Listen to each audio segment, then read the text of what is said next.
Қайырлы күн, құрметті тыңдармандар. Ресми ақпараттарды жіберіп алмас үшін менің арнама тіркеліп, лайк, комментарий қалдыруларыңызды сұраймын. Атыраудағы болған оқиғадан кейін ата-анасыз қалған 5 баланың қазіргі жағдайы белгілі болды. Қалалық білім бөлімі берген ресми мәліметтерге сүйене отырып, балалардың қазір қайда және қалай өмір сүріп жатқаны туралы ақпаратпен бөлісеміз. Қазіргі уақытта балалар арнайы әлеуметтік мекемелердің қамқорлығында.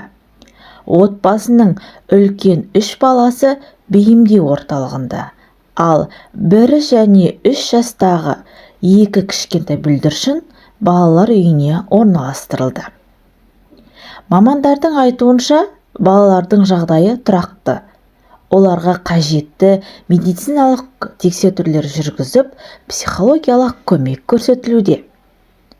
Балалардың сабақ үлгерімі жақсы. Олар тек оқумен шектелмей, түрлі мәдени шараларға белсенді қатысып жүр. Жақында өткен мерекелік кеште балалардың ән айтып, би билеп, көңіл күйлерінің көтеріңкі болғаны байқалды.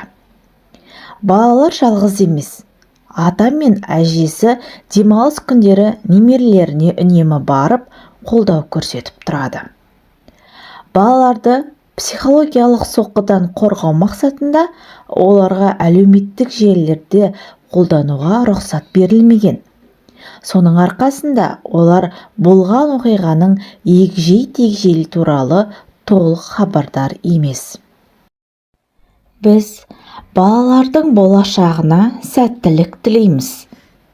Арнамызға жазылып, ресми ақпараттардан хабардар болыңыз.